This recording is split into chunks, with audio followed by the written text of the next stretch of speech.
कहानी की शुरुआत एक इंसान के यह कहते हुए होती है कि उसने कभी नहीं सोचा था कि उसे कोरिया वापस लौटने में पूरे 17 साल लग जाएंगे। उसके सामने रखे 2 कंटेनरों पर हु जुंग यू और सुयाब जिन के नाम लिखे हुए थे। उन अस्थि कलशों को देखते हुए वो आदमी भारी आवाज में कहता है कि उसे अपने पिता और माँ को आखिरी बार देखे हुए बहुत लंबा समय बीत चुका है। अपने मन में वो सोचता है कि एक समय ऐसा भी था जब वो यह समझने की कोशिश करता था कि आखिर एक इंसान की जिंदगी की कीमत कितनी होती है। फिर कहानी 17 साल पहले की रात 10:32 पर पहुंचती है, जब एडन की खाड़ी में एक बड़ा क्रूज जहाज धीरे धीरे समुद्र में डूबना शुरू हो जाता है। छोटा लड़का पूरी तरह घबराया हुआ अपने माता पिता को चारों तरफ ढूंढ रहा था। हर गुजरते पल के साथ तूफान और भी खतरनाक होता जा रहा था। तेज हवाएं और ऊंची लहरें पूरे समुद्र को तबाही में बदल चुकी थी। बच्चा लगातार चिल्लाते हुए अपने परिवार को पुकारता रहा। वो समुद्र की खतरनाक धाराओं के खिलाफ तैरने की पूरी कोशिश करता है। तभी उसकी नजर पानी में तैरती हुई 2 लाशों पर पड़ती है। धीरे धीरे पास पहुंचने पर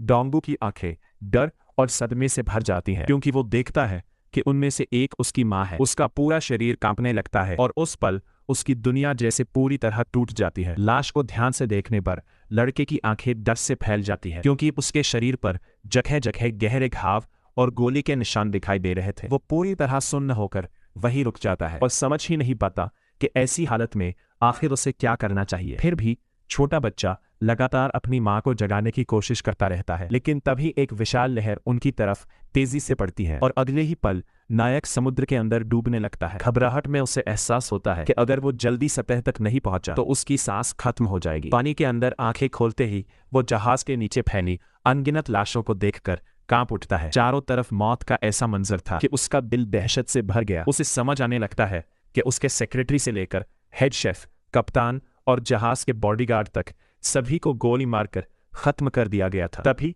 उसकी नजर पास तैरती एक और लाश पर पड़ती है और उसका खून जम जाता है, क्योंकि धीरे धीरे समुद्र की गहराई में डूबते हुए उसके पिता और माँ दोनों उसकी आंखों के सामने जा रहे थे। तभी अचानक कोई उसे ऊपर की तरफ खींच लेता है। एक बूढ़ा आदमी घबराकर पूछता है कि ताहा ठीक है या नहीं। लड़के को जिंदा देखकर वो पूछता है कि क्या वो अभी भी हिल सकता है। रोते हुए बच्चा अपने दादा को देखकर खुशी और दर्द से भर जाता है। सुको भारी आवाज में कहता है कि लगता है आसमान ने अभी उन्हें पूरी तरह नहीं छोड़ा है। ताहा रोते हुए बताता है कि उसके माता पिता नीचे हैं, लेकिन उसके दादा कहते हैं कि उन्हें सब पता है, फिर भी अब वे कुछ नहीं कर सकते। वो अपने पोते से कहते हैं कि जो बातें वो अब बोलने वाले हैं उन्हें जिंदगी भर कभी मत भूलना, चाहे कुछ भी हो, उसे चियान वू ग्रुप का वारिस बनना ही होगा। इतना कहकर बूढ़ा आदमी उसे एक पेन देता है और बताता है कि अगर वो इससे वकील किम तक पहुंचा देगा तो वो आदमी खुद समझ जाएगा कि उसकी मदद कैसे करनी है। साथ ही वो चेतावनी देता है कि किसी पर भरोसा मत करना और जितनी जल्दी हो सके कोरिया लौटकर उस वकील से मिलना। लेकिन फिर भी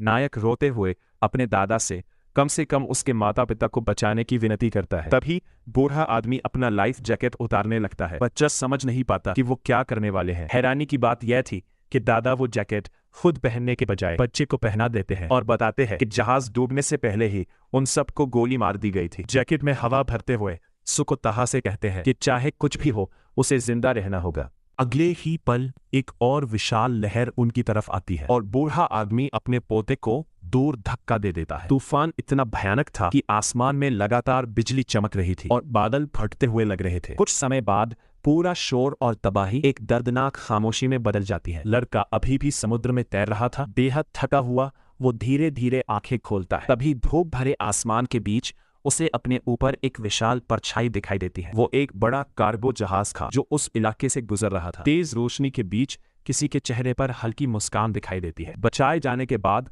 ताहा बहुत डरा हुआ और उलझन में था। राइफल पकड़े 2 गार्ड उसे जिंदा देखकर हैरान रह जाते हैं। उनमें से एक तुरंत अपने बॉस को चिल्लाकर बताता है कि लड़का अभी जिंदा है। उनकी भाषा सुनकर नायक समझ जाता है कि वे लोग इटालियन हैं। वो आदमी लगातार अपने ऊपरी अधिकारी से बात करने की कोशिश करता रहता है। तभी कोई उनकी आवाज सुनता है और उनमें से एक शिकायत करता है कि उनका बॉस फिर से वहां आ गया है। मोटा आदमी बच्चे से पूछता है कि क्या वो उनकी बात समझ सकता है, लेकिन तभी ताहा उसकी गर्दन पर बना टैटू देख लेता है। टैटू और हथियार देखकर उसे तुरंत एहसास हो जाता है कि ये लोग साधारण इंसान नहीं हैं। अचानक उनकी लीडर ऊपर से कूदकर नीचे आती है और लड़के के सामने उतरते हुए पूछती है कि वो उसके जहाज पर आखिर पहुंचा कैसे। उसका साथी चेतावनी देता है कि शायद बच्चा उनकी भाषा नहीं समझता होगा। चिढ़कर वो आदेश देती है कि किसी ट्रांसलेटर को बुलाया जाए ताकि उससे बात की जा सके। ताहा घबराते हुए बस उन्हें देखता रहता है और समझ नहीं पाता कि उसे कैसे प्रतिक्रिया देनी चाहिए। लेकिन तभी वो औरत चौंक जाती है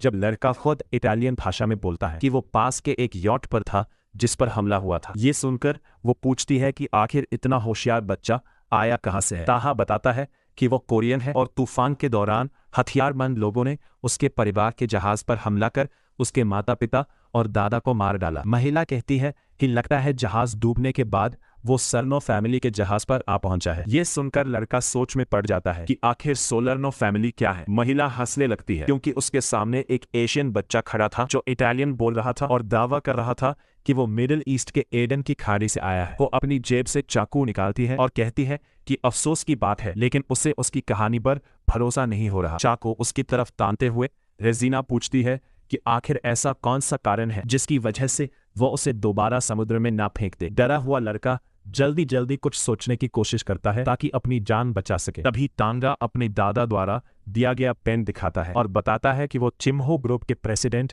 सुको का पोता और उनके तीसरे बेटे सुयुक का बेटा है। इसीलिए उसे मारने के बजाय अगर वे उसकी मदद करेंगे तो उन्हें काफी फायदा मिल सकता है। ये सुनकर रेजिना चिढ़कर पूछती है कि क्या वो सच में चियांगबू ग्रुप की बात कर रहा है, क्योंकि वो साउथ कोरिया की सबसे सफल कंपनियों में से एक है और ये लड़का उसी परिवार का हिस्सा है। इसी वजह से वो अपने आदमियों को कोरिया से जुड़ी खबरें चेक करने का आदेश देती है। जब दोनों आदमी लड़के की बात से जुड़ी जानकारी ढूंढने लगते हैं तब वो महिला पूछती है कि क्या बच्चा कोई और भाषा भी जानता है। ताहा बताता है कि उसे कैंटोनीज, इंग्लिश, जापानी, अरबी, स्पेनिश, हिंदी और एस्पेरांटो भी आती है और वो इतनी अच्छी तरह बोल सकता है कि सामान्य बातचीत कर सके। तभी एक आदमी कहता है कि उसे कोरिया से जुड़ी कुछ खबरें मिल गई हैं। रेजिना मुस्कुराते हुए कहती है कि ये मामला तो काफी दिलचस्प निकल रहा है। वो बताती है कि अगर लड़का कोरिया में किसी से संपर्क करना चाहता है तो वे उसकी मदद कर सकते हैं। लेकिन तभी ताहा को अपने दादा की बात याद आती है कि उसे वकील किम को ढूंढना है क्योंकि वही उसकी मदद करना जानता होगा। नायक कहता है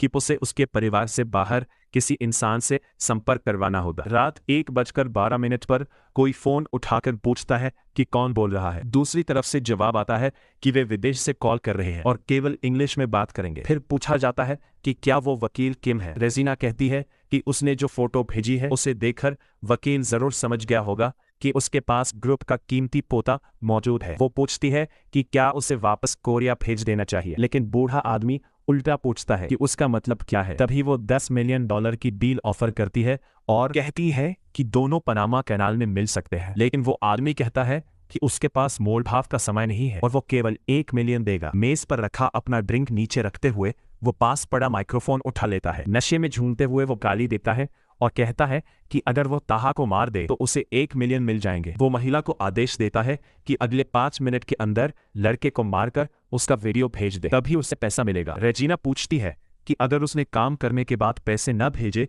तो क्या होगा। सबके सामने वकील उसे भरोसा दिलाता है कि इतनी छोटी रकम भेजने के लिए उसे बस अपने फोन पर 3 बार टैप करना पड़ेगा। इसके अलावा अगर उसने उसकी बात नहीं मानी तो वो प्रेस को बता देगा कि जहाज पर हुए हमलों के पीछे वही लोग थे। कॉल खत्म करने के बाद वो अपने ऊपरी अधिकारी से कहता है कि अब चिंता की कोई जरूरत नहीं क्योंकि उसने उनके पास कुछ भाड़े के सैनिक भेज दिए हैं और अब चिमू ग्रुप पूरी तरह उन्हीं का हो जाएगा। ये सब सुनने के बाद लड़का पूरी तरह सुन्न पड़ चुका था। आखिर वो आदमी अगले सिर्फ 5 मिनट के अंदर उसे मरवाना चाहता था। ये सोचकर ताहा और भी ज्यादा डर से कांपने लगता है। महिला ठंडी आवाज में कहती है कि उनकी दुनिया में चीजें इसी तरह चलती हैं और अब उसे जिंदा रखने की कोई वजह भी नहीं बची। दहशत में डूबा ताहा उनसे अपनी जान की भीख मांगने लगता है, लेकिन रेजिना कहती है कि अब वो किसी अमीर परिवार का हिस्सा नहीं रहा, बल्कि शायद इस वक्त उसके परिवार वाले उसकी अंतिम रस्मों की तैयारी कर रहे होंगे। फिर वो पूछती है कि क्या लड़का समझता है इसका मतलब क्या होता है। वो बताती है कि उसकी दुनिया में लोग दूसरों की दौलत और उनकी बनाई हुई ताकत छीनने के लिए उन्हें मार डालते हैं। ये सुनकर ताहा पूरी तरह टूट जाता है और सोचने लगता है कि आखिर उसके अपने चाचा और रिश्तेदार ही पूरे परिवार को खत्म क्यों करना चाहते हैं। दोनों गार्ड आपस में धीरे से बात करते हैं कि उनकी बॉस असल में उसे मारने वाली नहीं है, वो तो बस उसे डराने में मजा ले रही है। कांपते हुए लड़का सोचता है कि वो समुद्र जैसी मौत से बचकर निकला था, लेकिन अब उन लोगों के हाथों मरने वाला है जिन्हें वो जानता तक नहीं। उसके मन में सवाल उठता है कि आखिर चियांवो का मतलब क्या है और क्या उस कुर्सी के लिए उसके माता पिता और दादा की जान लेना सच में जरूरी था। तभी अचानक कोई कमरे में घुसकर बताता है कि उन पर हमला हो रहा है। आदमी कहता है कि 3 पेट्रोल जहाज और भारी हथियारों से लैस एक मिलिट्री हेलीकॉप्टर उनकी तरफ पड़ रहे हैं। रेजिना पूछती है कि क्या वो इंटरपोल है, लेकिन आदमी बताता है कि नहीं, क्योंकि वे लोग किसी भी रेडियो संदेश का जवाब नहीं दे रहे। रेजिना समझ नहीं पाती कि आखिर ऐसा पागलपन कौन कर सकता है। तभी उसकी नजर बच्चे पर पड़ती है और उसे अचानक सब समझ आ जाता है। उसे एहसास होता है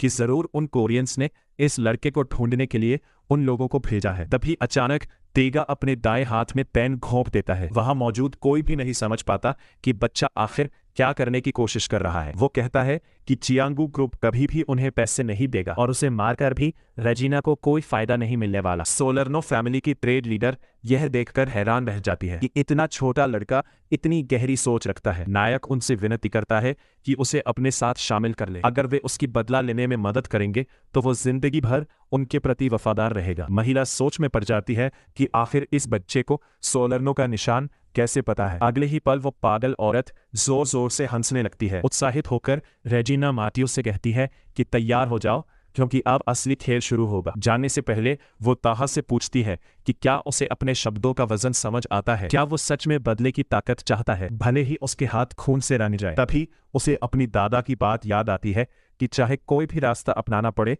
उसे हर हाल में चियांगपू का वारिस बनना होगा। दृढ़ निश्चय के साथ नायक चुपचाप सिर हिलाकर हामी भर देता है। मुस्कुराते हुए रेजिना कहती है, भौंकने वाले कुत्ते अक्सर काटते नहीं हैं, लेकिन फिर भी यह मामला काफी दिलचस्प है। वह जोर से दरवाजा लात मारकर खोलती है और सबको अपने पीछे आने का आदेश देती है। वह कहती है कि अब से इस लड़के की जिंदगी सोलरनो फैमिली की है, इसलिए वह उन्हीं के लिए जिएगा और उन्हीं के लिए मरेगा, और इसी वजह से उसे ध्यान से देखना होगा, क्योंकि यही उसका भविष्य है। ताहा सामने हो रही चीजों को देखकर पूरी तरह जम जाता है। इसके साथ ही 17 साल बीत जाते हैं और आखिरकार वह कोरिया लौट आता है। लड़का अपने माता पिता से मन ही मन उसे बचाने की प्रार्थना करता है, क्योंकि अब वह अपना बदला लेने जा रहा था। तभी उसे अचानक कुछ महसूस होता है और वह तेजी से पीछे मुड़कर देखता है। अगले ही पल कई गोलियां उसकी तरफ चलती हैं और वह फौरन साइड में कूद जाता है। कई सैनिक वहां पहुंच चुके थे और लगातार ताहा पर गोलियां बरसा रहे थे। कुछ गाड़ियों से उतरते हुए एक आदमी गुस्से में कहता है कि क्या उन कीरों को निशाना लगाना भी नहीं आता। चियनहू ग्रुप का एक सिक्योरिटी गार्ड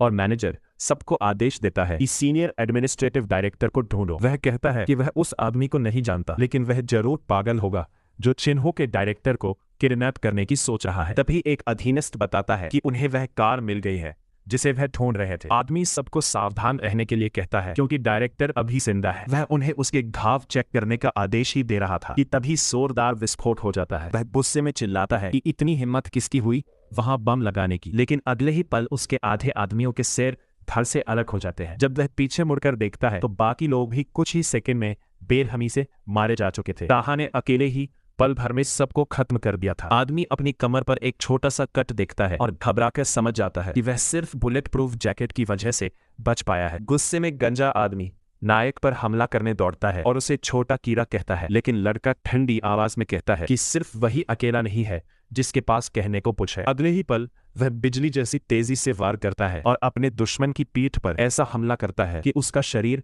2 हिस्सों में बंट जाता है। जमीन पर गिरते हुए जेनांग समझ ही नहीं पाता कि अभी हुआ क्या। उसे यकीन नहीं होता कि कोई इंसान ऐसा कर सकता है। वह मरते मरते बड़बड़ाता है कि आखिर वह राक्षस है कौन। लेकिन दूसरी तरफ नायक के चेहरे पर कोई खुशी नहीं थी। वह चलते चलते अपने खंजर साफ करने लगता है और एक लग्जरी कार की तरफ बढ़ता है। पीछे की सीट से एक बैग उठाकर वह कार की डिक्की तक पहुंचता है। दर्द से कराहता डायरेक्टर ताहा से उसे छोड़ देने की भीख मांगता है और कहता है कि वह तो सिर्फ आदेश मान रहा था। वह और कोई नहीं बल्कि पुराना वकील किम था, वही आदमी जिसने उसकी मौत का आदेश दिया था। वह कहता है कि उसके पास चेयरमैन को मारने की कोई वजह नहीं थी, लेकिन तभी लड़का बैग खोलता है और कई नोट उसके ऊपर फेंकते हुए कहता है कि यही वह 1 मिलियन है। आखिर वह पैसा शायद कभी उसे मिला ही नहीं था। डर से कांपता हुआ आदमी पूछता है कि आखिर ताहा किस पैसे की बात कर रहा है, लेकिन तभी डायरेक्टर को वह पुराना दिन याद आने लगता है। नायक अपने कोट से एक लाइटर निकालते हुए कहता है कि उसी दिन उसकी मौत हो गई थी और उसी मौत की वजह से उसका दोबारा जन्म हुआ। इतना कहकर वह लाइटर उसकी तरफ फेंक देता है और अगले ही पल किम जिंदा जलने लगता है। ठंडी और फाज़हीन नजरों से ताहान बस उसे तड़पते हुए देखता रहता है। उसके चेहरे पर ना गुस्सा था ना दया, जैसे उसके अंदर की सारी भावनाएं बहुत पहले खत्म हो चुकी हो। इसके बाद वह शांत तरीके से कुछ उठाता है और सिगार अपने मुंह में दबा लेता है। मन ही मन वह अपने माता पिता और दादा से बात करने की कोशिश करता है। उनसे माफी मांगता है कि उसे इतना समय लग गया। वह उनसे कहता है कि अब वह चिंता छोड़कर शांति से आराम करे, क्योंकि आज से उनके सारे दर्द और नफरत का बोझ वह खुद उठाएगा। कुछ समय बाद शहर के बीचों बीच एक आधुनिक इमारत बाकी बिल्डिंग से अलग नजर आ रही थी। नायक तेजी से आगे बढ़ रहा था, जैसे उसके मन में कोई बड़ा फैसला चल रहा हो। कुछ आदमी उसे रोकते हुए पूछते हैं कि आखिर वो कहाँ जाने की सोच रहा है, और उसे रोकने के लिए हथियार निकाल लेते हैं। लेकिन वो पागल इंसान कुछ ही सेकंड में दोनों को बेरहमी से खत्म कर देता है। फिर भी ताहा के चेहरे पर कोई फर्क नहीं पड़ता और वो आराम से हॉल के अंदर चलता रहता है। वहां मौजूद एक आदमी पूरे दृश्य को देखकर डर के मारे जमीन पर बैठ जाता है। कांपती आवाज में वो पूछता है कि आखिर उसे वहां किसने भेजा है। वहां आदमी कहता है कि वे लोग चीनू ग्रुप से जुड़े हैं और इतना सब करने के बाद वो कभी सुरक्षित नहीं रहेगा। अपने ब्लेड को साफ करते हुए दयाना कहता है कि ये होल्डिंग्स नाम की एक प्राइवेट सिक्योरिटी कंपनी है जिसे चियांगबू ने काम पर रखा हुआ है। उनका असली काम सिर्फ डायरेक्टर्स और बोर्ड मेंबर्स की सुरक्षा करना नहीं था, बल्कि गांगबुक इलाके में जो भी चियांगबू के खिलाफ बोलता था उन पत्रकारों और लोगों का पीछा करना भी था। वे लोगों को अगवा करते, मारपीट करते और जरूरत पड़ने पर उन्हें खत्म तक कर देते थे। आसान शब्दों में कहे तो वे कॉन्ट्रैक्ट किलर थे। वहां कैद किए गए लोग पूरी तरह टूट चुके थे और डर से उनकी हालत खराब थी। नायक बिना कुछ बोले अपने खंजरों में से एक बूढ़े आदमी की तरफ फेंक देता है। फिर वो सबको कहता है कि इसका इस्तेमाल करके खुद को आजाद करो और ये सुनिश्चित करो कि उन्होंने उसे वहां कभी नहीं देखा। इसके बाद रस्सियां काट दी जाती है और तीनों लोग अब भी समझ नहीं पा रहे थे कि आखिर अभी उनके साथ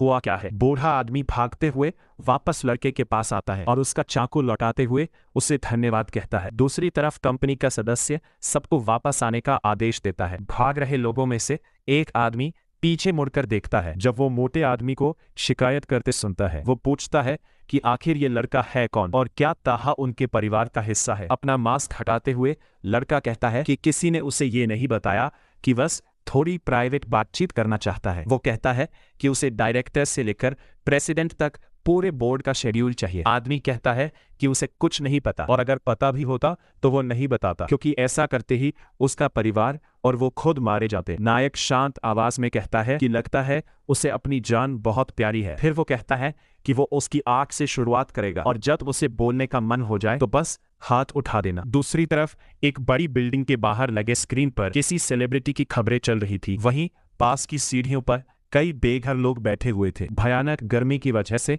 एक सिकाड़ा कीड़ा तक जमीन पर मरा पड़ा था और पूरे माहौल में अजीब सी खामोशी फैली हुई थी। तभी कोई जल्दी में वहां से गुजरता है। चलते हुए तयान सोचता है कि सिगार बहुत ज्यादा ध्यान खींच रहा है, इसलिए शायद उसे कोरियन सिगरेट ट्राई करनी चाहिए। उस वक्त सड़कें लोगों से भरी हुई थी। वो मन ही मन कहता है कि आखिरकार वो कोरिया लौट आया है और अभी तक सब कुछ सामान्य लग रहा है। लेकिन तभी उसकी नजर हर तरफ दिख रहे लोन और इंश्योरेंस के विज्ञापनों पर पड़ती है और उसे महसूस होता है कि उसका देश धीरे धीरे पागलपन में डूब चुका है। तभी एक नेता भाषण देता दिखाई देता है और दावा करता है कि वो अपने प्रभाव और ताकत से अपराध और हिंसा की महामारी को खत्म कर देगा। वो घोषणा करता है कि आज से अपराध के खिलाफ उसकी खुली जंग शुरू होगी। लेकिन तभी अचानक कोई उस पर बंदूक तान देता है और उसका भाषण बीच में ही रुक जाता है। बताया जाता है कि 1990 में संगठित अपराध के खिलाफ अभियान चलाने के दौरान राष्ट्रपति की हत्या कर दी गई थी और उसी दिन के बाद से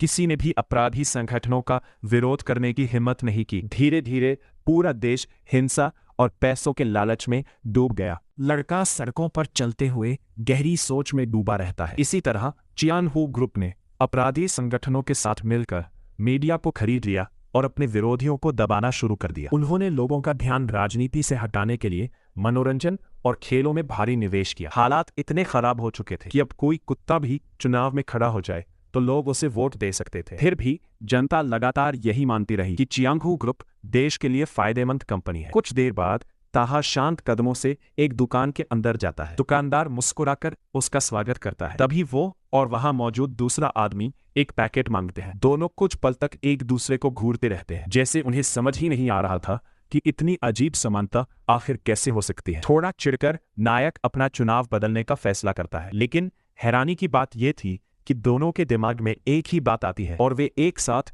प्लस मांग बैठते हैं। एक बार फिर दोनों शक भरी नजरों से एक दूसरे को देखने लगते हैं। माहौल थोड़ा अजीब हो जाता है और दुकानदार महिला झिझकते हुए कहती है कि दुर्भाग्य से उनके पास सिर्फ एक पैकेट बचा है। दादा गहरी सांस लेते हुए साफ दिखाता है कि वो इस हालत से परेशान हो चुका है। बाहर निकलते हुए वो क्लर्क से कहता है कि वो पैकेट दूसरे आदमी को दे दे, क्योंकि उसके बिना भी वो ठीक रहेगा। लड़का जैसे ही वहां से जाने लगता है, वो आदमी लगातार उसे देखता रहता है। खरीदारी खत्म करने के बाद वो बाहर निकलता है तो नायक विनम्रता से उससे एक सिगरेट मांगता है, लेकिन आदमी पूछता है कि क्या वो किसी दूसरी दुकान पर नहीं जा सकता था। तब ताहा समझाता है कि उसे कोरिया आए काफी समय हो गया है, इसलिए वो जल्दी से इसे ट्राई करना चाहता था। आखिरकार आदमी उसे टालने की कोशिश छोड़ देता है। सिगरेट देते हुए वो कहता है कि उसे यकीन नहीं होता कि कोई उस बेस्वाद चीज को भी पीना चाहता है। चलते चलते आदमी बताता है कि अगर वो यहां स्मोक करेगा तो उसे जुर्माना भरना पड़ेगा, इसलिए बेहतर होगा कि वे स्मोकिंग एरिया तक इंतजार करें। उसे ध्यान से देखते हुए ताहा मन ही मन मानता है कि करीब 17 साल माफिया की दुनिया में बिताने के बाद अब सिर्फ एक नजर में किसी इंसान को परख लेना आसान हो गया है। वो समझ जाता है कि यह आदमी बेहद ताकतवर है, बिल्कुल उन लोगों जैसा जिनसे वो विदेश में लड़ चुका था। उसके मन में सवाल उठता है कि क्या कोरिया में ऐसे लोग आम बात है। वहां से निकलते हुए नायक बस इतना कहता है कि उम्मीद है उनकी दोबारा मुलाकात न हो। कुछ समय बाद वही आदमी उस जगह पहुंचता है जहां नायक ने नरसंहार किया था। सिगरेट पीते हुए वो शांत नजरों से लाशों को देखने लगता है। नीचे झुककर वो घावों को ध्यान से जांचता है और समझ जाता है कि सभी लोगों को किसी लंबे ब्लेड से मारा गया है, जिसकी लंबाई लगभग साशिमी चाकू जैसी थी। वो अपने सिगरेट को खून के तालाब में बुझाता है और फोन निकालकर अपने मालिक को कॉल करता है। दूसरी तरफ उसका बॉस चिढ़कर कहता है कि उसने पहले ही कहा था कि इतनी रात को उसे फोन मत किया करे। आदमी पूछता है कि क्या बाद में उसकी कोई मीटिंग है, फिर सलाह देता है कि सबसे अच्छा होगा कि वो उसे रद्द कर दे, क्योंकि डायरेक्टर किम को मारने वाला हत्यारा शायद अब उसके पीछे आने वाला है। आराम से वाइन पीता आदमी पूछता है कि आखिर मामला क्या है। उसका अधीनस्थ बताता है कि वो सिक्योरिटी कंपनी गया था और वहां सभी लोग मरे पड़े थे। उनके घाव देखकर लग रहा था कि ये किसी प्रोफेशनल सोल अटैक जैसा काम है। इतना ही नहीं, हत्यारा कोई साधारण इंसान नहीं था और उसे शायद पहले से पता था कि मीटिंग कहाँ होने वाली है। लेकिन उसका बॉस हंसते हुए कहता है कि चियांगहू ग्रुप में इमरजेंसी फैमिली मीटिंग एक परंपरा है। फिर वो पूछता है कि क्या उसका आदमी सच में मानता है कि कोई ऐसी मीटिंग में घुस जाएगा जिसके बारे में सिर्फ परिवार वालों को पता है। वो बताता है कि उसने उसे वहां इसलिए भेजा था ताकि वो उस आदमी को चुपचाप खत्म कर सके। सोच में डूबा आदमी महसूस करता है कि चाकू के वे घाव उसे किसी चीज की याद दिला रहे हैं। तभी उसे वो पल याद आता है जब नायक ने उससे सिगरेट मांगी थी। सिगरेट लेते समय उसने उसके हाथों की हथेलियों पर बड़े घाव देखे थे और अब वो समझ जाता है कि अगर कोई चाकू इस्तेमाल न करता हो तो उसके हाथों पर इतने कट के निशान कभी नहीं हो सकते। ये सोचकर वो अपने बॉस से पूछता है कि क्या उसके परिवार में कोई ऐसा है जो चाकू चलाने में माहिर हो। आदमी हंसते हुए कहता है कि उनके परिवार वाले तो ठीक से सेब तक नहीं काट सकते और वैसे भी बच्चों को छोड़कर सब लोग मीटिंग में मौजूद हैं। इसके बाद वह ह्यूमैन को जगह की सुरक्षा के लिए अतिरिक्त 100 मिलियन ऑफर करता है। ऑफिस से निकलते हुए ह्यूमैन कहता है कि वह मीटिंग में जाएगा लेकिन सिक्योरिटी बढ़ा दी जाए। उसका बॉस परेशान होकर बस इतना कहता है कि वह समझ गया। फोन दूसरे कर्मचारी को देते हुए आदमी बड़बड़ाता है कि वह पागल गुंडा खुद को क्या समझता है जो उसे आदेश दे रहा है। हॉलवे से गुजरते हुए वह खुद को संभालता है और मीटिंग के लिए तैयार हो जाता है। मीटिंग में पहुंचकर वह अपने बॉस का अभिवादन करता है और पूछता है कि प्रेसिडेंट कब पहुंचे। दूसरी तरफ हुआन फोन पर अपने गैंग लीडर से बात करते हुए कहता है कि वह सिर्फ एक दिन और चियांगो ग्रुप की मदद करेगा और फिर लौट आएगा, लेकिन उसे गद्दार कहा जाता है। गुस्सा होने के बजाय वह पूछता है कि क्या उसका बॉस शराब पी रहा है। वह समझाता है कि उन्हें इस काम के लिए अतिरिक्त 100 मिलियन मिल रहे हैं और इतना पैसा सिर्फ बेवकूफ ही ठुकराएगा। साथ ही कोई बेहद खतरनाक हत्यारा भी आजाद घूम रहा है। तभी उसकी नजर गली में छिपे नायक पर पड़ती है। हुआन तुरंत कॉल खत्म करता है और कहता है कि बाकी बातें बाद में करेगा। फिर लड़के की तरफ देखते हुए सामान्य बनने की कोशिश करता है और पूछता है कि क्या एक सिगरेट काफी नहीं थी। ताहा शांत आवाज में कहता है कि घटना वाली जगह के आसपास उसके जैसे आदमी का मिलना कोई संयोग नहीं हो सकता, इसलिए उसका पीछा करना सही फैसला था। मुस्कुराते हुए आदमी कहता है कि आज का दिन सच में अजीब रहा। पहले कोई उसकी सिगरेट मांगता है और फिर उसका पीछा करने लगता है। वह मानता है कि उसे यकीन नहीं हो रहा कि वह लड़के को नोटिस तक नहीं कर पाया, क्योंकि उसके साथ ऐसा पहली बार हुआ है। उसकी तरफ बढ़ते हुए नायक कहता है कि लड़ाई शुरू करने से पहले वह उससे एक बात पूछना चाहता है। वह पूछता है कि क्या वह आदमी चियांगो ग्रुप के लिए काम कर रहा है। दूसरी तरफ हुआन कहता है कि शायद उसने उनकी बातचीत ठीक से नहीं सुनी, क्योंकि वह सिर्फ अस्थायी रूप से उनकी मदद कर रहा है। ये सुनते ही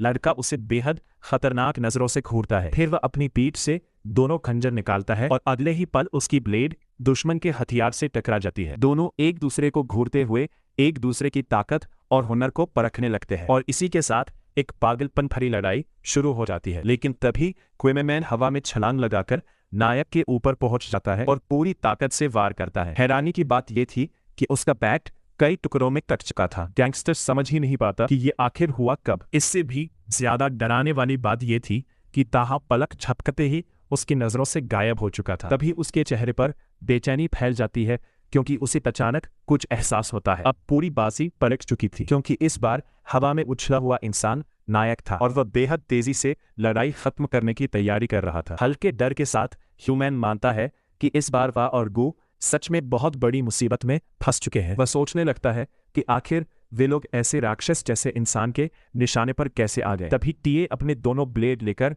सीधे दुश्मन की तरफ गिरता है। गैंगस्टर पूरी तरह घबरा जाता है क्योंकि उसके हाथ में अब कोई हथियार नहीं बचा था। अगले ही पल नायक का वार उसे जोर से जमीन पर पटक देता है और जैसे लड़ाई खत्म हो चुकी हो वह आराम से वहां से निकलने लगता है। अपने चाकू से खून साफ करते हुए वह गली के बाहर की तरफ बढ़ता है और ह्यूमैन का शरीर पीछे पड़ा रह जाता है। लेकिन तभी उसकी उम्मीद के विपरीत वह आदमी हंसते हुए पूछता है कि क्या लड़का मजाक कर रहा है। इतने घाव खाने के बावजूद वह अभी भी जिंदा था। वह पूछता है कि क्या इतना सब होने के बाद भी नायक सच में बस यूं ही चला जाएगा, क्योंकि अगर उसने उसे जिंदा छोड़ा तो बाद में जरूर पछताएगा। अपना खंजर वापस रखते हुए ताइहा शांत आवाज में कहता है कि उसके अपने कुछ नियम है। अगर वह चीहू ग्रुप के साथ होता तो अब तक मर चुका होता। वह चेतावनी देता है कि आदमी उसके रास्ते से दूर रहे, वरना अगली बार अगर वह उसे दुश्मनों की मदद करते हुए मिला तो वह इतनी दया नहीं दिखाएगा। फिर वह कहता है कि अगर उसे ये बात बर्दाश्त नहीं हुई कि उसे छोड़ दिया गया है तो वह इसे उस सिगरेट का बदला समझ सकता है। जमीन पर पड़े हुए ह्यूमन हल्की मुस्कान के साथ सोचता है कि एक मामूली सिगरेट ने उसकी जान बचा ली और मानता है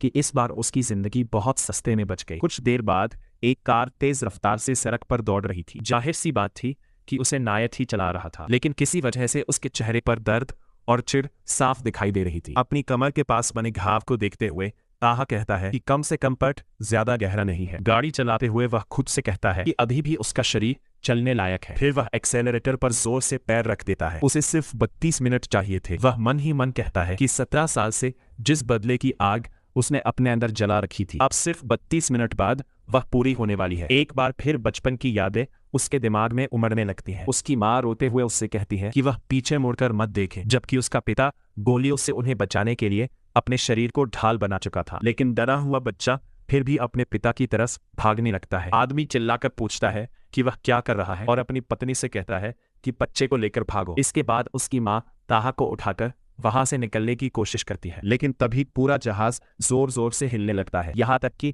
हमलावर भी अपना संतुलन संभाल नहीं पा रहे थे। उसकी माँ लड़के को दरवाजे के बाहर रखते हुए कहती है कि वह कोई लाइफ जैकेट ढूंढे और तुरंत पानी में कूद जाए। हल्की मुस्कान के साथ हु जांग कहती है कि उसे हर हाल में जिंदा रहना होगा। तभी हमलावरों में से एक आदमी चिढ़कर कहता है कि उसने साफ कहा था कि सबको मारने के बाद ही बम फोड़े जाए। उसकी तरफ देखते ही नायक हैरान रह जाता है क्योंकि वे लोग कोरियन भाषा बोल रहे थे।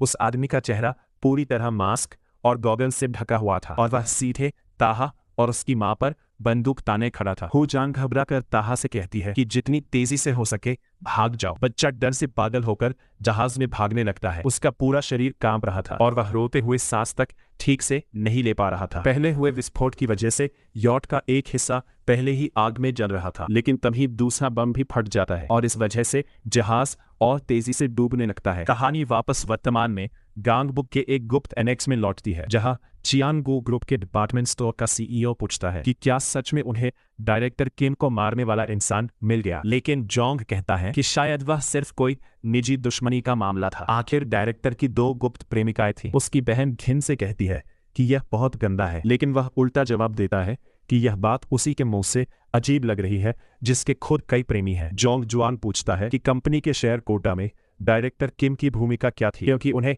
जल्दी ही कोई घोषणा करनी होगी। तभी अचानक कोई मेज पर जोर से हाथ मारता है और सबका ध्यान उसकी तरफ चला जाता है। वह आदमी सबको चुप रहने के लिए कहता है। गो अपने बेटे को बोलने का इशारा करता है। चांद बताता है कि घटनास्थल पर 2 कर्मचारी मिले थे, लेकिन उनके पास ज्यादा जानकारी नहीं थी, इसलिए उन्हें छोड़ दिया गया। साथ ही यह भी पुष्टि हो चुकी थी कि वहां कोई और गवाह नहीं था। आदमी कहता है कि वे सिर्फ सब कॉन्ट्रैक्ट कर्मचारी थे, इसलिए उन्हें ज्यादा जानकारी नहीं थी और पुलिस यह सुनिश्चित करेगी कि घटना बाहर लीक न हो। तभी अचानक उसका पिता वाइन का गिलास उठाकर सीधे उसके सिर पर दे मारता है। मेज पर बैठे सभी लोग हैरानी से जम जाते हैं। बूढ़ा आदमी गुस्से में पूछता है, ओजांग गैंग कहाँ है? चांग साफ तौर पर चिढ़ जाता है, लेकिन फिर भी मुस्कुराकर कहता है कि उन्हें शायद कुछ नहीं पता। उन्होंने तो अपना 7वां कमांडर वुमन तक भेज दिया है। लेकिन बूढ़ा आदमी गुस्से में बोतल उठाकर उसके सिर पर फोड़ देता है। वो चिल्लाते हुए कहता है कि पूरे 24 घंटे बीत गए और अभी तक उसे ये भी नहीं पता चला कि हत्यारा कौन है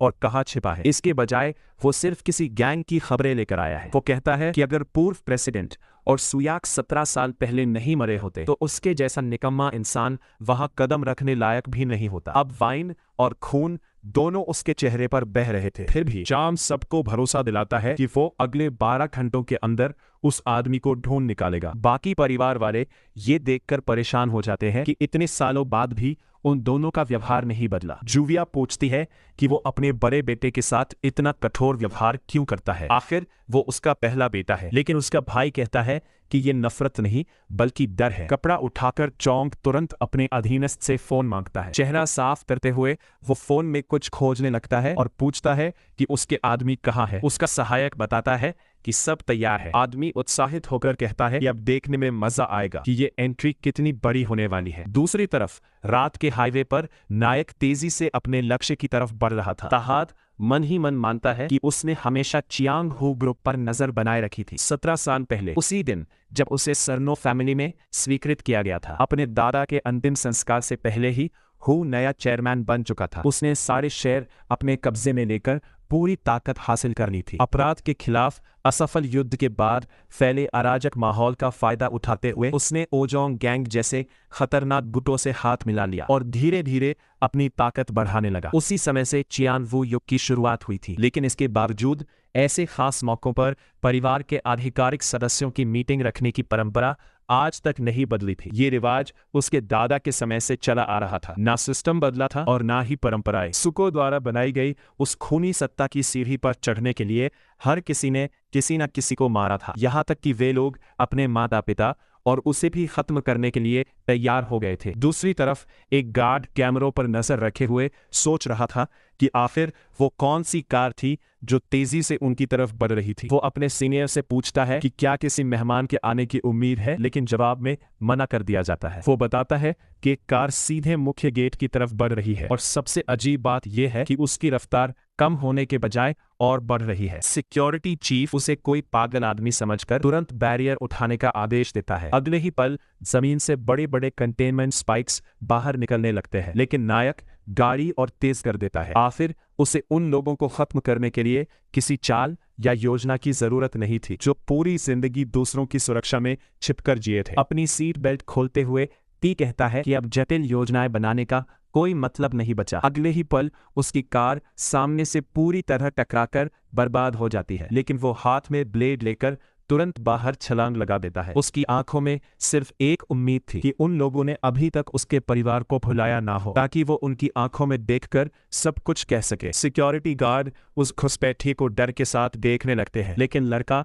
एक ही बार में सभी को खत्म कर देता है और ठंडी आवाज में कहता है कि वो वापस आ गया है। अंदर बैठे लोग घबराकर पूछते हैं कि आखिर वो जोरदार आवाज क्या थी। फिर वे महसूस करते हैं कि आवाज लगातार और करीब आती जा रही है और लगता है जैसे वो मुख्य गेट की तरफ से आ रही हो। बाकी सबके उलट चोंग थोड़ा उलझन में जरूर था, लेकिन उसके चेहरे पर भरोसा भी साफ दिख रहा था। उसका चाचा उसे वहां जाकर देखने को कहता है कि आखिर बाहर क्या हो रहा है, लेकिन सबको चौंकाते हुए जांग जुआन कहता है कि इसकी कोई जरूरत नहीं। तभी हॉल के अंदर मौजूद सारे गार्ड अपने हथियार सीधे परिवार वालों पर तान देते हैं। सबसे बड़ी बहन घबराकर पूछती है कि आखिर ये सब क्या हो रहा है। गो चिढ़कर कहता है कि क्या वे लोग सच में ऐसे समय में मजाक कर रहे हैं, लेकिन उसका बेटा आराम से खड़ा होता है और मुंह साफ करते हुए मुस्कुराने लगता है। बूढ़ा आदमी पूछता है कि क्या वो सच में ये सब करने वाला है। हल्की मुस्कान के साथ चोंग कहता है कि उसके पिता हमेशा जानते थे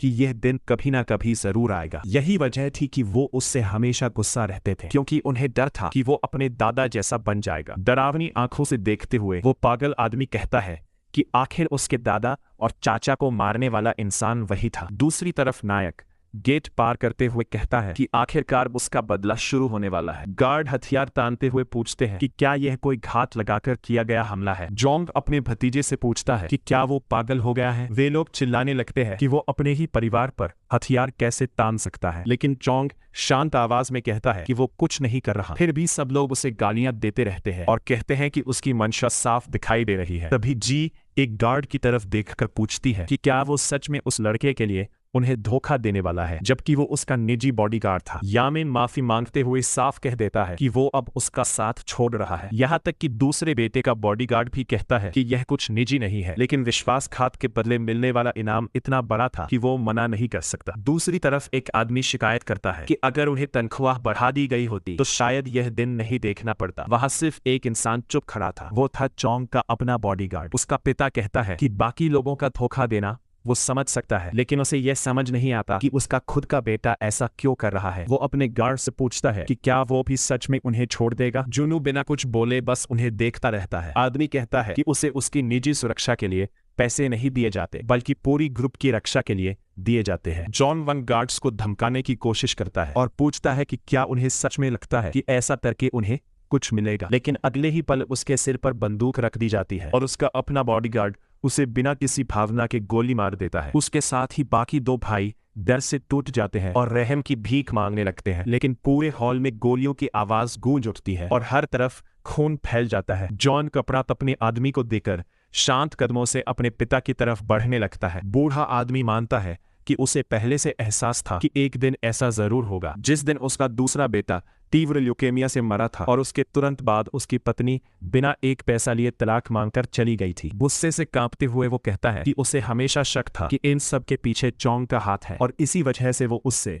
हमेशा दूरी बनाकर रखता था। बंदूक घुमाते हुए वो आदमी कहता है कि जिसने अपने ही पिता और भाई को मरवाया हो उसके लिए गुवो बहुत ज्यादा बातें करता है। फिर वो बंदूक उसके सिर पर रखते हुए पूछता है कि आखिर उसके पिता और भाई को समुद्र में भेजने का आदेश किसने दिया था। वो कहता है कि अगर उसने सबको नहीं मारा होता तो और क्या करता, क्योंकि सुयुग का बेटा प्रेसिडेंट बन जाता और वे लोग कभी इतनी दूर तक नहीं पहुंच पाते। वो पागल इंसान और करीब आता है और पूछता है कि आखिर उसके पिता ने उसे भविष्य का उत्तराधिकारी क्यों नहीं घोषित किया। बूढ़ा आदमी डर से और कांपने लगता है। सबसे डरावनी बात यह थी कि उसका बेटा उसे ऐसी नजरों से घूर रहा था जैसे वो इंसान नहीं कोई जानवर हो। तभी गूगल कहता है कि अगर उसने उसे उत्तराधिकारी बना भी दिया होता तो वो फिर भी उसे जल्दी मार देता। चोंग इस बात से इनकार नहीं करता और कहता है कि शायद वो सच में उसे पहले ही मार देता, लेकिन यह बात उसके मुंह से सुनना फिर भी थोड़ा बुरा लगा। उसका पिता भरोसे के साथ कहता है कि चाहे वह उसे उसी वक्त मार भी दे फिर भी वह कभी प्रेसिडेंट नहीं बन पाएगा, लेकिन चोंग बीच में ही उसे रोकते हुए कहता है